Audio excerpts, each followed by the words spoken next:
Drama serial मेरी ज़िंदगी है तू बन चुका है बहुत ही ज़्यादा इंटरेस्टिंग। उसमें हमें दिखाया जाएगा कि कामरान जो होता है वो अपने खुद से अहद कर लेता है कि अब वो आयडा से कभी भी मोहब्बत नहीं करेगा और वो हमेशा के लिए आयडा से जो है वो नफरत करेगा। इस पर जैसे ही हॉस्पिटल आता है वो उस लड़की को देखने के लिए, तो आयडा भी वहीं पर खड़ी होती है, लेकिन कामरान जो होता है वो आयडा से बात ही नहीं करता, बल्कि वो बहुत ही ज़्यादा बुरे तरीके से आयडा के पास से गुजर जाता है। इस पर आयडा को अच्छे से एहसास हो जाता है कि वो बिल्कुल बदल चुका है, वो बल्कि पहले से भी ज़्यादा बुरा बन चुका है। इस पर आयडा जो होती है वो बार बार कामरान के बारे में सोच रही होती है। दूसरी तरफ आयडा की फैमिली जो होती है वो खबर के साथ आयडा का रिश्ता फिक्स करने के लिए रेडी हो जाती है। इस बात का इल्म जैसे ही कामरान को होता है, तो कामरान जो होता है वो रात को खबर के घर चला जाता है खबर को जान से मारने के लिए, क्योंकि वो कभी भी आयडा की शादी जो है वो खबर के साथ कभी भी नहीं होने देगा। दूसरी तरफ आयडा जो होती है वो भी कामरान के बारे में बार बार सोच रही होती है कि एक इंसान जो है वो इतना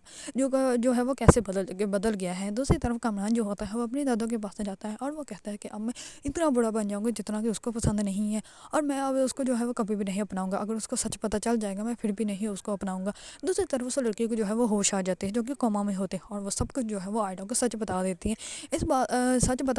होने के बाद आयडा को जो है वो अच्छे से एहसास हो जाता है कि उसने जो भी किया था उसने गलत किया था, क्योंकि कामरान ने जो है वो उस लड़के के साथ ऐसा वैसा कुछ भी नहीं किया था। वो तो सिर्फ और सिर्फ उसकी कज़न की बातों की वजह से जो है उस लड़की ने उसके साथ वो वीडियो बनवाई थी, जिसकी वजह से जो है उस लड़के की भी ज़िंदगी तबाह बर्बाद होगी और कामरान की भी ज़िंदगी तबाह बर्बाद होगी। लेकिन आयडा जो है वो अब इस मुकाम पे आके खड़ी हो गई कि कामरान जो है वो अब उसकी लाइफ में बिल्कुल भी नहीं आना चाहता, और उसने तो ये भी कह दिया कि अगर वो मुझे अपनाना भी चाहेगी तो मैं फिर भी उसको नहीं अपनाऊंगा। अगर आप लोगों को ड्रामा सीरियल मेरी ज़िंदगी है तो पसंद है और इसके बारे में न्यू न्यू अपडेट जानना चाहते हैं, तो मेरे चैनल को लाइक कमेंट एंड सब्सक्राइब करना मत भूलिएगा।